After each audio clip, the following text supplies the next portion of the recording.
Hello and welcome to Daily Chapter Reading of A Life Reset Free, a true story about the love and faithfulness of God by Rena Groot. Circle Square Ranch. Come and hear, all you who fear God, and I will declare what he has done for my soul. Psalm 66:16. Have you noticed that there are places on earth that will live inside you long after you have traveled on?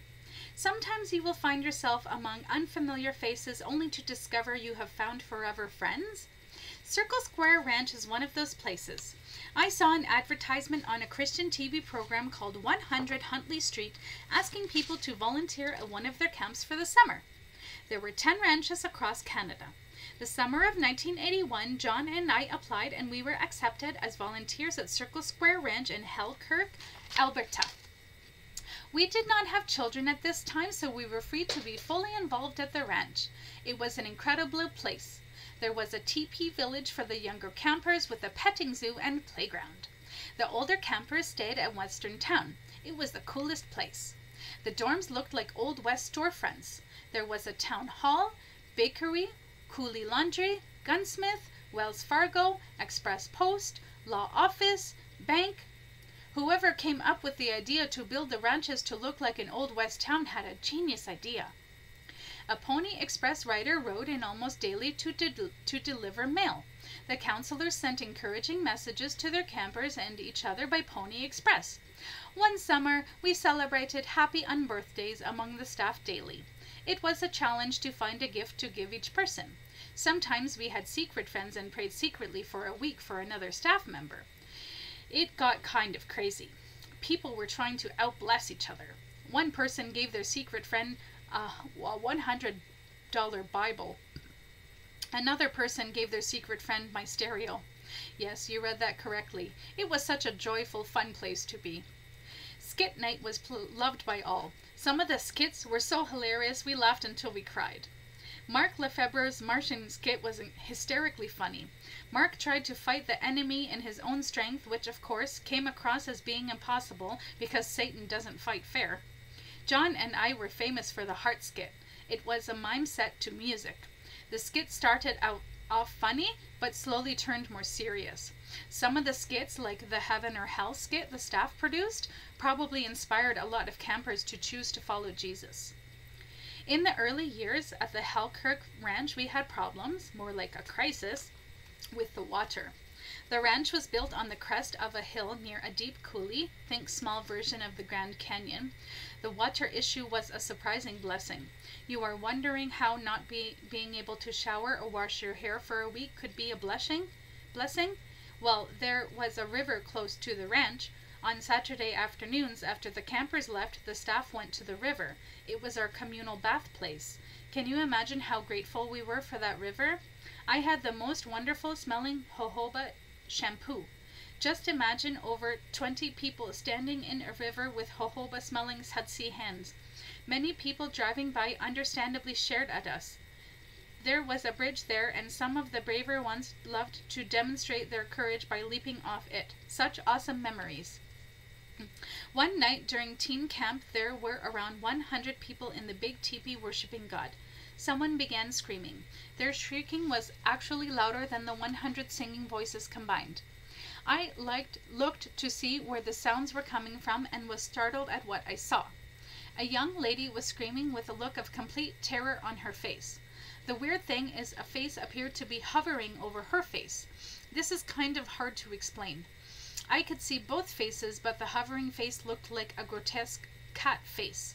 It had slanted eyes and fangs. I honestly thought I was seeing things. The director, Gary Lefebvre, motioned for me to take her out of the TV. My thought was something like, "Are you crazy?"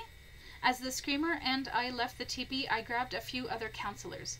We prayed together and then asked Rhonda if she wanted to be set free. A tiny, barely audible voice said yes. John had a vision of Rhonda standing in a cage.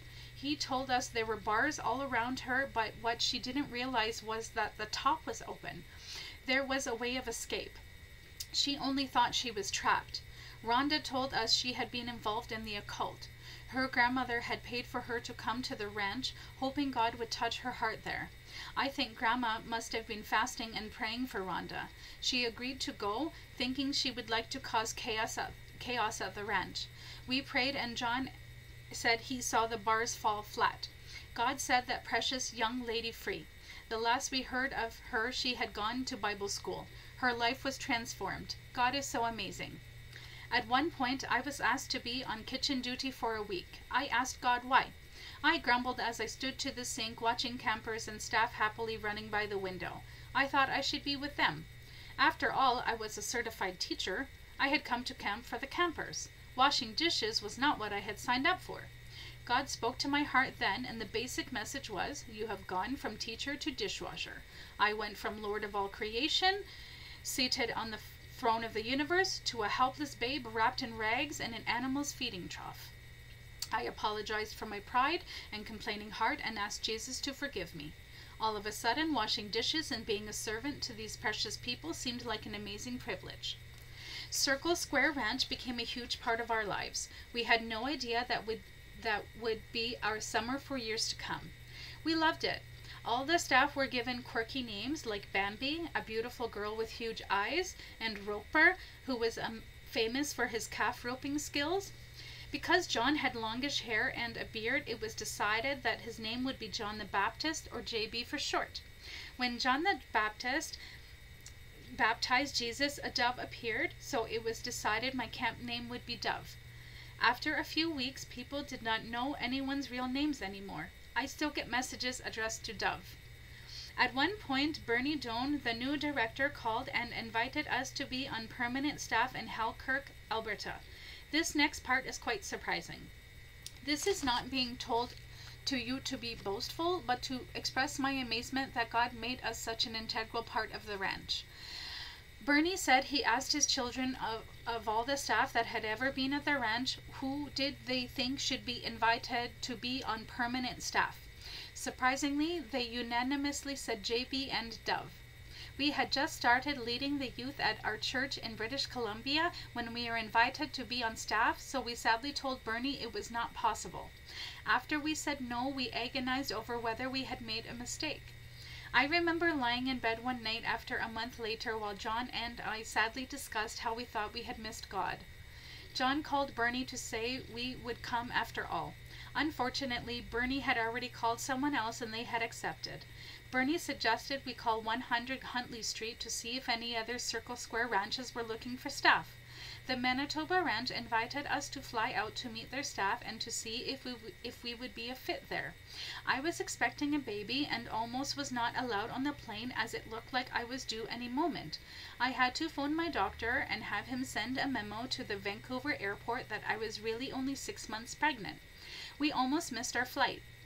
John told me later he felt God saying no about Manitoba, but we were so desperate to serve God, we said yes. The puzzle pieces are also connected. I have to pause the ranch story to tell you about two of the most loving people I know. Fen and Pierre Ryamersma are dairy farmers. Fen is my husband's sister. They love God and have instilled a love for him in their children. While we were at Square Ranch in 1981, one of the volunteers in the kitchen told us she was so worried about her son. He needed to get away from his environment and find new friends. We called Fen and Pierre to ask if they would like another son. They said yes. Rob lived with them on their dairy farm for years. So when we left Chilliwack in 1994 to move to Circle Square Ranch, Manitoba, we had 2 little girls and I was 9 months pregnant. My baby really was due any minute. Fen and Pierre found people to look after their farm and children while they were away and drove halfway across Canada with us to be there if we needed any help. Amazing people. I am so grateful to them for their kindness. One of the members of the board of directors for Circle Square Ranch in Manitoba, Reverend John Howson, was the director of Bridges for Peace Canada. He invited us to visit the Bridges for Peace offices in Winnipeg.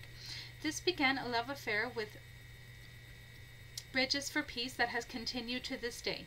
We stayed at Circle Square Ranch in Manitoba for 6 months, but our hearts were at the ranch in Halkirk.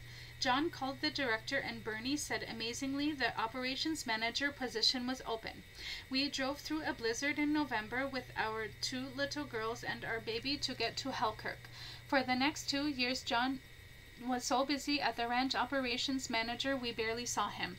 One day, Bernie sadly told us 100 Huntley Street was experiencing financial difficulties and he would have to let us go.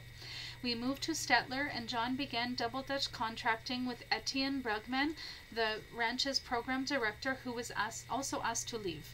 The next puzzle pieces were being dropped into their places.